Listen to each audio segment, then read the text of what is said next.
you an HR department of one trying to figure out how to balance task and strategy while keeping up with changes in regulatory compliance? Do you need a fresh outlook on old topics? Then stop what you're doing, grab your coffee, and get ready to recharge. If you have people, you have problems to solve and things to do. Your host is Brenda, a 20-year human resource professional, ready to explore the HR industry with veterans of business and life with fresh eyes and new ideas. Learn about the rapidly evolving changes in employment law around the country, as well as new tactics to deploy and build engagement in your workforce. If you're looking to implement new practices to make your job easier in HR, then this podcast is for you.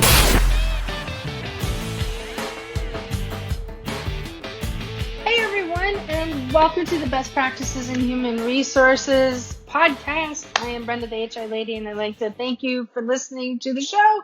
If you're a returning listener, thank you so much for returning for yet another episode. And if you're a first-time listener, welcome. I am here to help share with you the strategic and the tactical HR knowledge so that you can master the what and the how in this field. Because let's face it, we're in the human business, and that means that there's a greater number of dynamics in the workplace to balance and manage. So I am back out on the road again, and you know what happens when I travel on the road. I dig into my community. I am around all my peers, and holy cow, I get amped up and jazzed. So you know that every time I'm down here, my energy level just gets jacked right up to the ceiling. So if you've enjoyed the show, or if you have heard something, or you listen to podcast episodes for it, listen, like, help other really great people like yourselves find us. Please leave us a 5-star review. It's really awesome when those things come up. We've had some really great feedback from y'all, and you know what? It helps. It absolutely helps, because that's how the algorithm works. It keeps bumping up the show up to the top. So the more feedback we get from you guys, positive feedback, other people who are in your shoes, who are looking for answers or looking for help or looking for that guidance, will be able to hop in and get what they need out of it. All right, this week, book release, it's happening June 5th.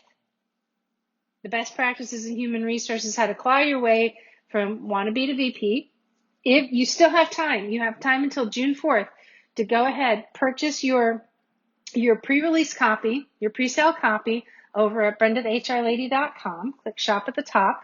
You will be entered. If you purchase the pre-sale copy, it closes at midnight on the 5th. Well, all right, 11:59, right, p.m. on the 4th.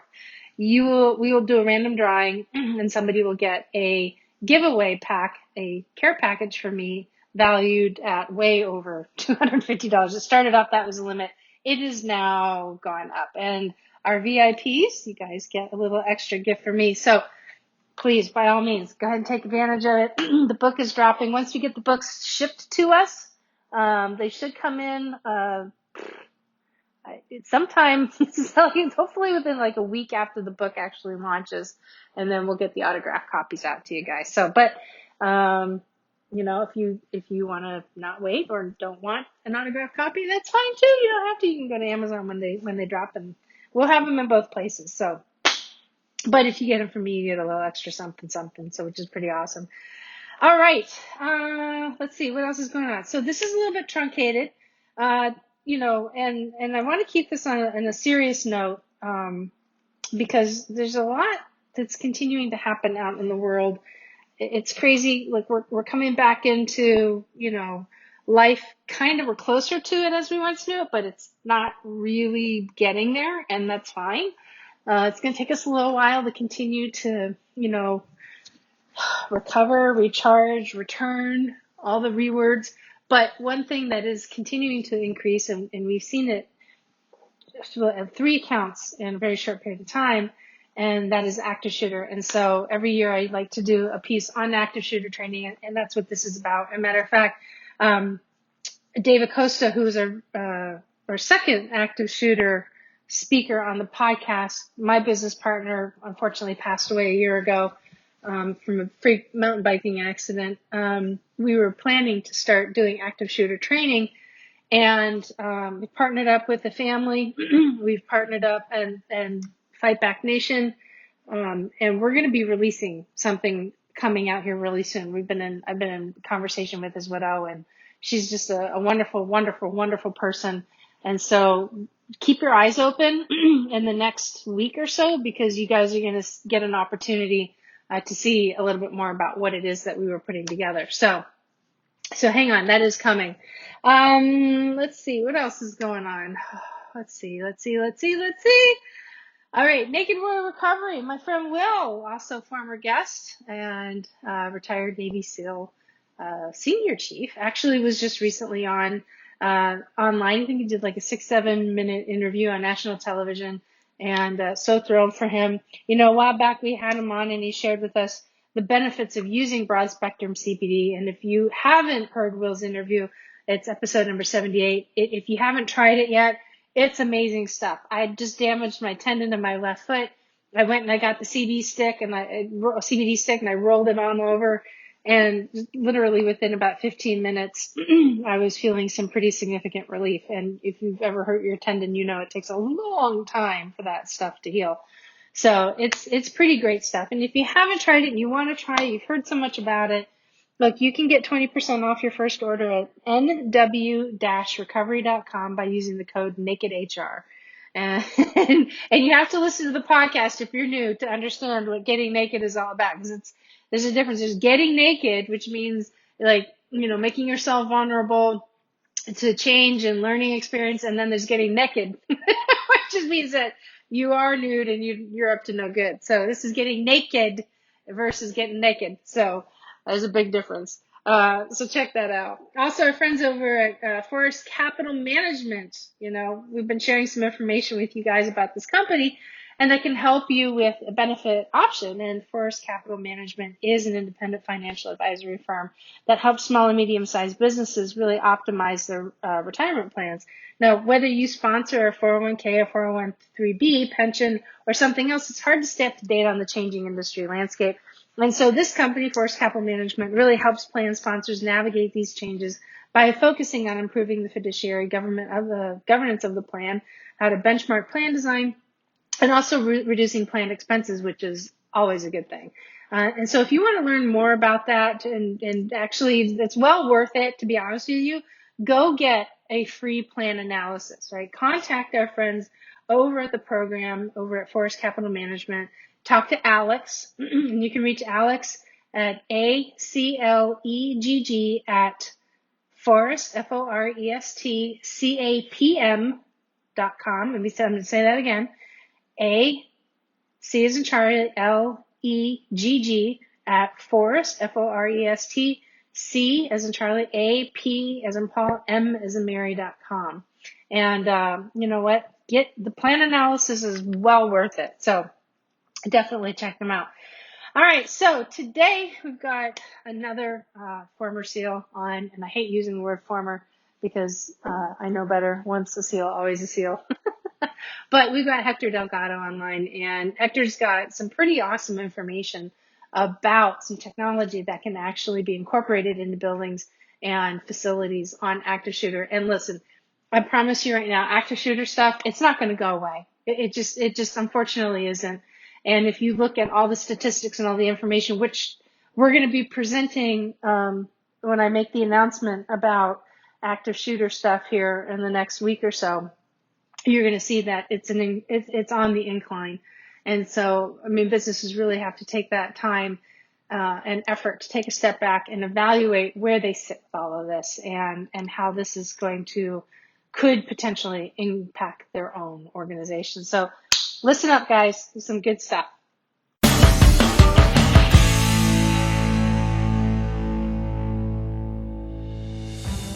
There are approximately 2,500 members of the U.S. Special Operations Community who transition out of active duty military service every single year. The Honor Foundation's dedicated its mission to serving these elite individuals on their journey to prepare for life once they take off the uniform. In the past few years, we've begun our own journey to reach this number, launching 3 physical campuses in San Diego, California, Virginia Beach, Virginia, and near Wilmington, North Carolina, along with a virtual campus to reach members of the community anywhere on the planet. I spent 26 years in the Special Operations community as a SEAL, I graduated from THF's program, I served on the board of directors, and now I'm proud to lead this organization into the future to continue assisting these transitioning service members and their families.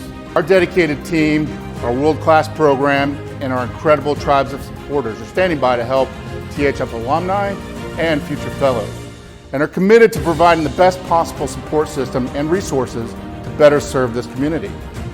Our vision for the Honor Foundation is clear: to impact every transitioning service member from the U.S. Special Operations Enterprise through our programs and support, and to be a catalyst for overhauling the entire DoD transition program. It's a big task, but the community deserves it, and we're driving full steam ahead to make this a reality. If you've been inspired with what the Honor Foundation's done in the last 5 years, I welcome you all to join us as we craft the next chapter in defining what it means to serve others with honor for life.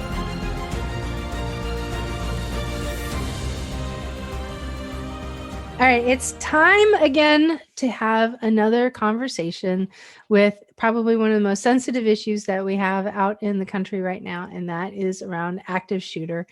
And those of you know Dave Acosta, who is featured last year and also my business partner in This Voice, passed away a year ago. And we had to put the whole active shooter conversation on hold, but we are back again. I think it's an important thing, particularly, especially since it's continuing to increase across the country, not only through civil unrest, but just doing what it does. And we've got a really fantastic guest by the name of Hector Delgado. Hector is another retired SEAL and knowledge specialist, former federal agent as well, working for Alert Systems. And we didn't know we met a few years ago, and then we wound up reconnecting and went, oh yeah, that's right. We did wind up meeting you. So welcome to the show. How are you? Doing great. Thanks for having me on the show, Brenda. Yeah, no problem. Now, are you down in Florida? Yep, I'm down in Jupiter, Florida, probably 40 minutes south of the Navy SEAL Museum. Yes, and if you have an opportunity, definitely go visit the Navy SEAL Museum. It is well worth. I've been trying to get down there for years, but I've seen so many pictures that I keep frothing at the mouth every time I see one. It's like, I need to go. So it's gonna happen. Absolutely. That's Give you a awesome. personal tour.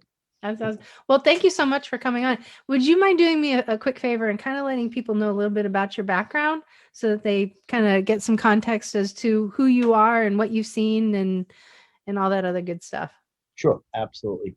Well, my background is I did 29 years in the Navy, both in active and reserve components as a Navy SEAL. I served at SEAL Team 2, SEAL Team 3, SEAL Team 4, 18, Special Operations Command South, SOC Cent, a number of commands, and retired in 2017. And when I wasn't on active duty, I started my federal law enforcement career as a deputy United States Marshal out of Southern District of New York, Manhattan, then transferred down to Miami and ended up in West Palm Beach. And eventually 9/11 struck, and I rolled over and transferred to Homeland Security Investigations, where I retired 2 years ago as a special agent. Throughout that career, I trained hundreds and hundreds of folks in several disciplines, but one of my favorite was that critical incident response, that active shooter response. And I felt that as a first responder, there was some information, critical information that I would have liked to have received. Then I started thinking about, what about students, teachers, employees? And so we took some commercial off-the-shelf equipment. We began to professionalize it, innovate, applied for a patent, which was granted in April of 2020. And now we're scaled out into 11 states. Putting the resume aside, my daughter did not want to go to school on the anniversary of Stoneman Douglas. That was a problem for me. It was a problem for my team. But now we're doing something to combat this horrible epidemic that's affecting our nation. Yeah, that it is. And it's only increasing, which is, if you were to look at the statistics, it's a continuous upward slope. It is. It's continuing at an alarming rate. And again, like you and I both know, this can happen anywhere, places of worship, FedEx, I mean, anywhere. And I don't know what's affecting it. And sometimes I don't even go into, what these triggers are. We just know that we should be prepared. And my focus is. Yeah, I'm sorry. The only upward slope I want to follow is crypto. That's about it. It's the only upward slope I want to follow. That's right. I know, right? Get in now. All right. So can you tell us a little bit about Alert Systems, the company? Yeah, absolutely. So ASR Alert Systems is it's a system. We partner with law enforcement and with obviously with civilians, so we can provide immediate notification of when there's an active shooter event that's taking place. So basically, what we do is we go into organizations, whether it's a government building, a municipal building, a school, a place of worship, and we put our wireless panic buttons and pendants into the school, and I'll use the school as an example. And then we also provide a console that we put into the responding jurisdictional authority, which would be the police or the sheriff's office. And then we train our employees, the employees of, God forbid there was an incident, what to do. And sometimes they have protocols already. But what we want to do is we want to cut down on time. People, when there's an incident, asking them to pick up the phone, call 911. There's so many you lose all fine motor skills. You can't think clearly. So we're trying to take that phone call away from them and make it for them immediately. Got it. And so, when you say you have these devices in rooms, are they so like for schools, for instance, are they only accessible to the teachers, or is this something that that the school also trains their students to use as well? It's a great question. So it all depends on the district. It depends on the temperature of the country, what state, because our system's always going to be designed for employees or end users only. It's not for the public. So depending on the school, certain private schools that we have, they want them accessible by all students, and others it's just for teachers and they're placed in certain areas. Understanding that teachers could only do a few things. Those doors are usually locked or should be locked, and then they have to act on trying to get the kids into certain safe space, and then of course make an initiation.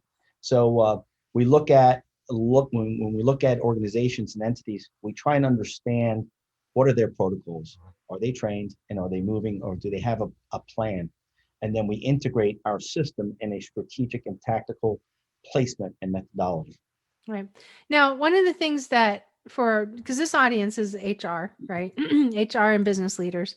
One of the first things that I know that they're going to come to their mind, because it came to my mind, is that if you make this unit available for the end user, which I think is awesome, I think that's a good idea. And then it broadcasts, I'm assuming it broadcasts like on a text message to a cell phone and gives people updated information as to what they shouldn't do, how, like, yeah, okay, good. And I can tell you what it does is when that button's hit, it immediately sends a text message to the end users. It sends an email message to the end users, and simultaneously it sends an alert to law enforcement dispatch centers. And it provides them, it tells them the physical location, the exact room where the button was hit, and it provides a floor plan and an overview. So again, those that are under attack can at least look at it and say, maybe I'm not going to move out of this room. Maybe I'm going to shelter in place, or the incident's happening over there. I have time to get away from the building. Yep. So we want to provide them, situational awareness so they can make that decision. Absolutely. So I think one of the things that would go through, doubters or people that are, critical thinkers is that, if you train your employees as to what to expect, and if an active shooter is the employee, wouldn't they have the upper hand in understanding how any training or any system would work that they could counter that? Well, you would say, when you're an organization, you have different types of threats. You have external threats, you have internal threats. And that's just the truth. And that's the ground truth for any organization. So what we do is we want to make sure that when we install our system and how we developed it, we make sure that there's certain false alarm mitigations built in. There's tampers. There's the ability to monitor and make sure not only we, but of course, because it's monitored 24/7, but those that have administrative rights are aware of the system, because this is a life safety system. So it needs to have that smart diagnostic self-testing capability. Got it. Yeah. One of the things that I sat in on a course years ago, it was a long time ago, and I thought it was a good course on, how to train your employees to respond. What they had ideas about, make sure everybody understands this, a special password. So that way, when the all clear is given and, they're still a little panicked and they don't want to open the door, that they can use the password. But then it's like, but if it's an active shooter, wouldn't they know the password and trying to use that to to counter, right? So some of those things. And so I think some people, I think there is a misunderstanding around, and from what I know, is that there's only typically, well, first off, there's only one way a bullet can fly, and that's in the direction of whatever the weapon is pointed in, right? Can't go sideways. There's no magic bullet or anything like that. So if shooters only focused in on one area, likely they're only honing in on one objective, and that is unfortunately to do as much damage. They're not thinking about what's behind them or what's to the side of them, or getting maybe to the next level or their escape route or anything. They're only when they're typically in the moment, they're only focused in on one thing. They're not focused in on combating everybody in the building. Yeah, they're not. I mean, they're when you're in an event like that, it's pure chaos. And Yeah. people who, if there is a plan and they have a plan, because again, you can't really coordinate it, but if you're in a work setting and you have either practiced your plan or you've spoken about it, or the organization has dedicated a certain room that you can at least hide until law enforcement comes, that's great. At least you're ahead. Most organizations don't really have a plan. The extent that they do is they make sure you watch a video for the year and your supervisor signs off on that certificate. But I always recommend a few things. Number one, keep the plan simple. In other words, getting into code words and different colors under duress, you forget all of that, including cipher locks or combinations to get into a door under pressure. So those are things that you want to kind of just keep it simple, keep it straightforward. And so people remember, you will never, under these incidents, you're not going to rise to the occasion. You're just going to fall back to the level of training that you've received. And that's important. That's very important for people to understand. Yeah, no, I agree. And I think if there's anything that you would recommend that a company train, like to teach their people what they need to do if they're encountering an active shooter threat, what would it be? Best thing to do, of course, is to immediately be aware of where that shooter is, because you can only do two things, right? And that video that people say run, hide, fight doesn't mean that you're going to run first and then you're going to hide and then you're going to fight. It can happen, fight, run, and then hide.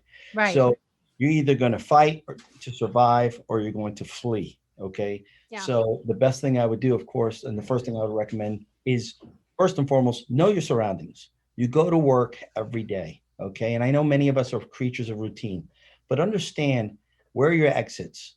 And again, I'm not trying to scare people or make them into a SWAT team operator, but understand, where are my exits? Where am I sitting? Number one, understand that your coworkers, and we all go through, issues, emotional issues, got the pandemic, and how people behave, and when someone's having a good day and a bad day. But be aware of your surroundings, where people are suffering through certain type of situations, and you'll know when they're starting to act very, very different. And those are times, again, that you have to really start looking at what type of behaviors is going on, and at what point do I address that? And again, I'm not saying, hey, let's call HR every 2 minutes, but you really need to know who your coworkers are and understand their mindset.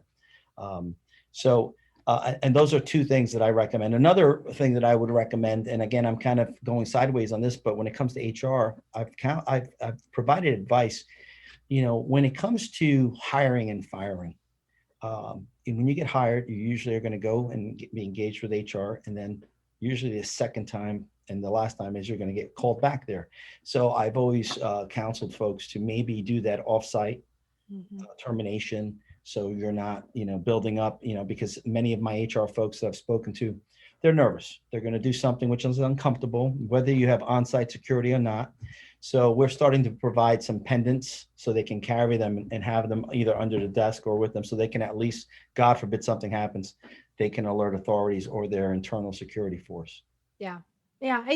You have to be way more strategic now on how you separate with employees and even deal with, disciplinary action. And you have to keep the human inside of it. It's like, if you want to make sure that, it's hard because, typically a lot of the cases that are out there, and from a federal standpoint, it'd be interesting if you've seen something that actually counters this or is slightly different.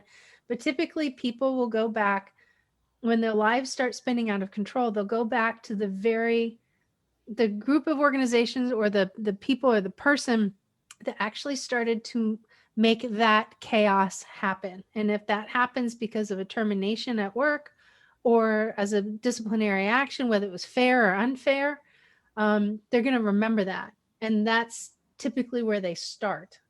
Yep. No, that's a very good point. There's so many triggers that make people snap.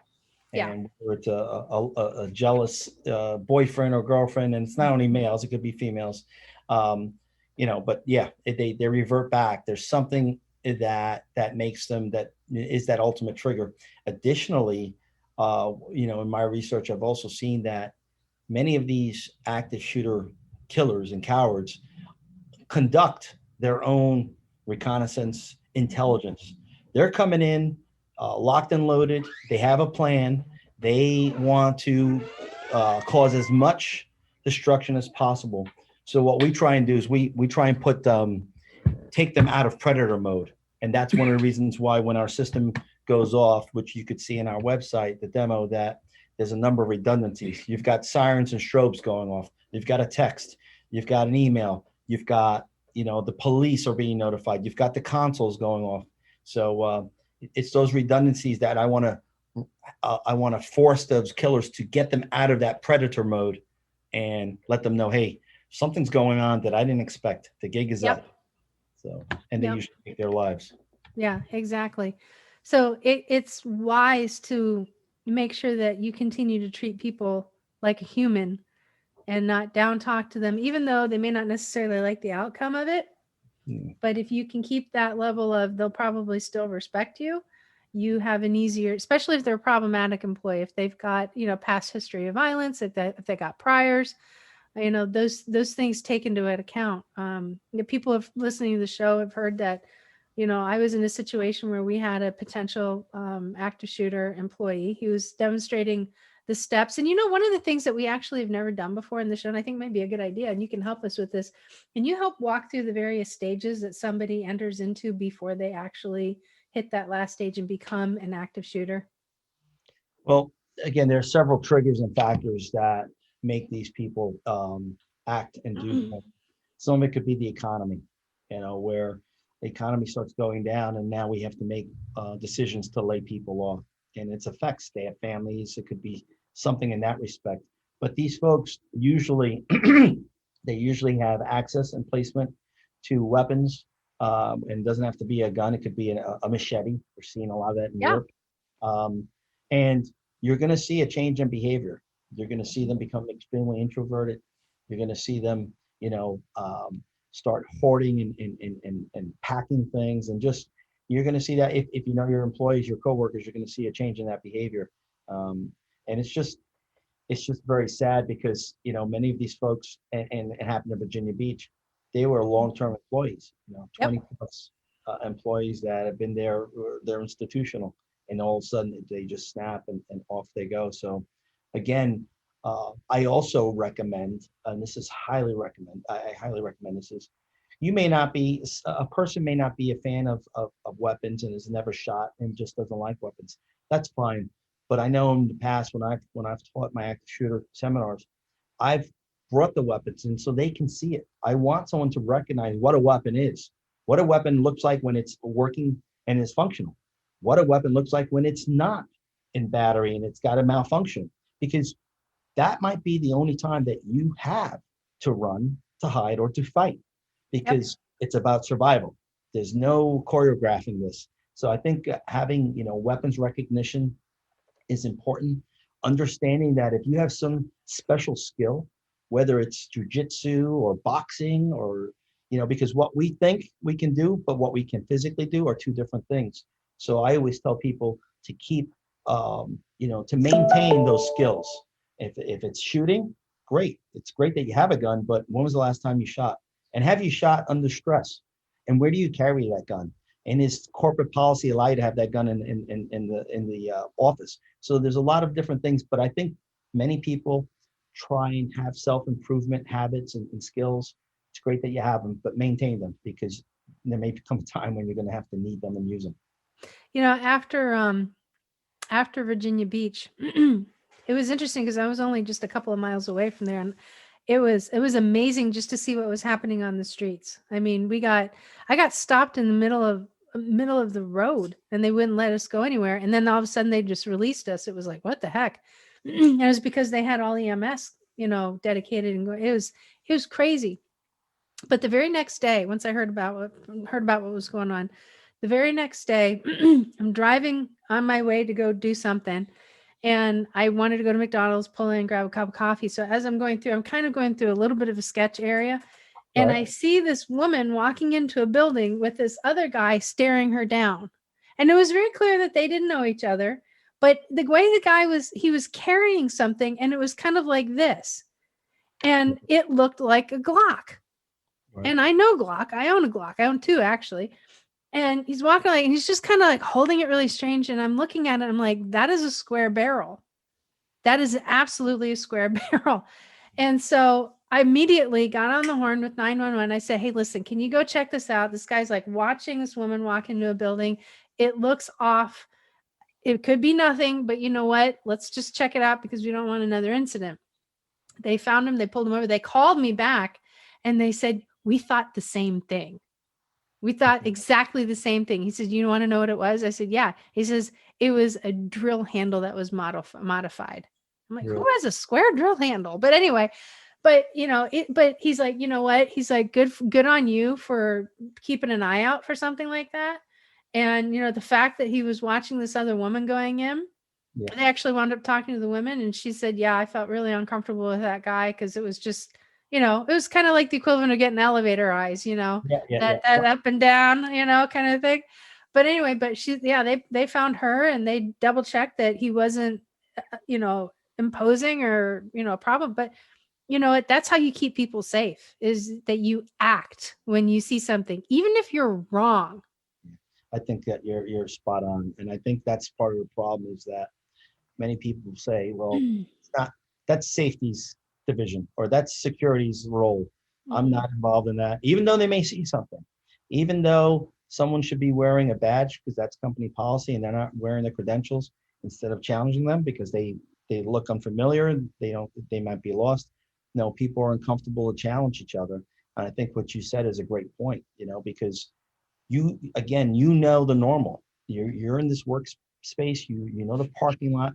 You're immediately going to pick up on something that doesn't look normal. And so many people decide to just not say anything. And again, the saying, see something, say something. Yeah. Even when they terminate someone, okay, Larry's been terminated. Well, does everybody know that? What's the protocol, when you've taken Larry's credentials and his access badge and all, but yet people keep seeing Larry parked there at 8:30 in the morning in the car, just stewing and waiting. And nobody knows because nobody's saying anything about it. Right. And there he is, with the shotgun. So these are just things that, most HR folks understand, they get it, but they're not alone. They need help, and they need it. They need it to be enforced as well. Yeah. At the very minimum, let's go back to Larry here real quick. At the very minimum, when you release somebody, and especially if you've got some form of concern about that person, at least let the management team know about it. Put them on alert. After we had our situation, I had to meet with the entire management staff, and we didn't give them details, but we did say that there was behavior that took place that was inappropriate, that there was cause for concern for safety for the workplace. And we let them kind of read between the lines on that one. And that, look, the access to company property was completely shut off. We were working with law enforcement, and if anybody ever sees this person, immediately stop what you're doing and let us know. So then that way we can devise a plan on how to move forward. And as soon as I said that, somebody said, well, okay, so we get that. Do you think that this person is a threat?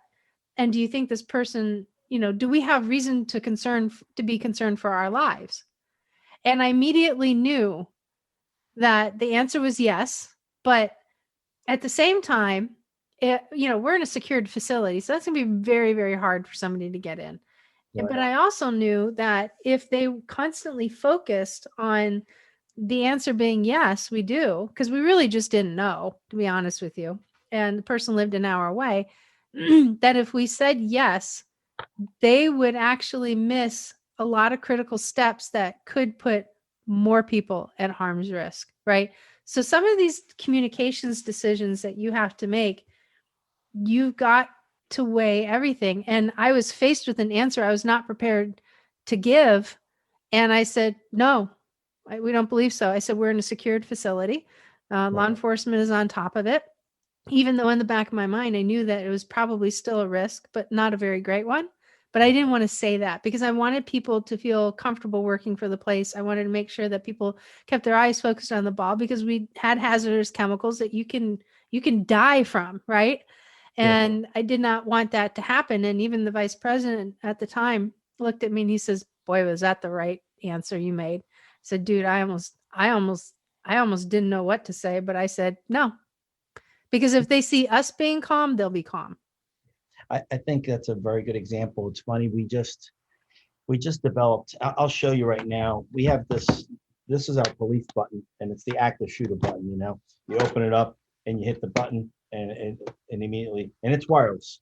But your example brings up a very good point because there were organizations that were experiencing similar situations and scenarios. And this is a life safety. Hey, this is the active shooter button.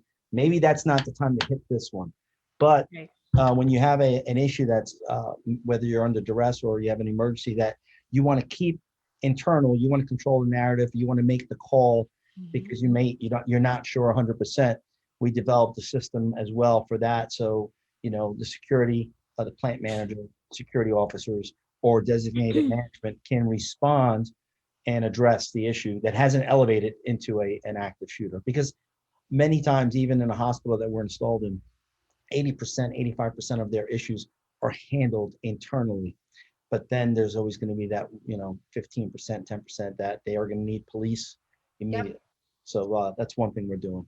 Yeah. No, and you have to think through everything, and you also have to rely on your gut. You can't rely on your fear. You have to rely on your gut. Your gut's 90% of the time accurate.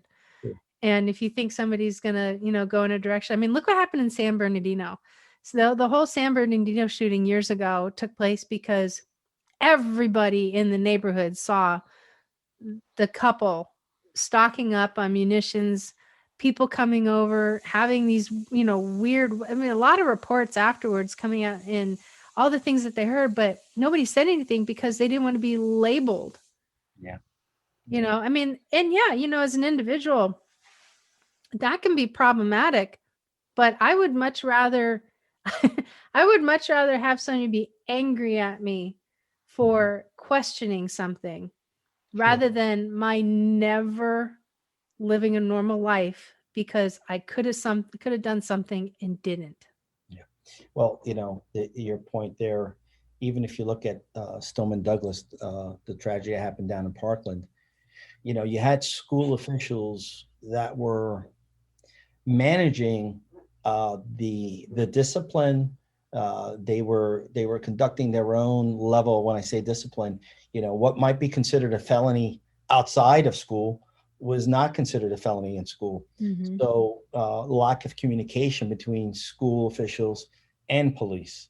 Lack of communication between the school and the sheriffs. So it's so when you have organizations that we say, hey, here's school, you've got my daughter for eight hours out of the day, and you're conducting your own level of discipline. Meanwhile, that's a threat, and it continues, and that type of behavior continues to grow and grow, but yet you're not alerting the first responders. That's a problem as well. So I think, I'm hoping that 9/11 Commission and the Stoneman Douglas Commission, those findings and those reports are reviewed and those recommendations are used in the future.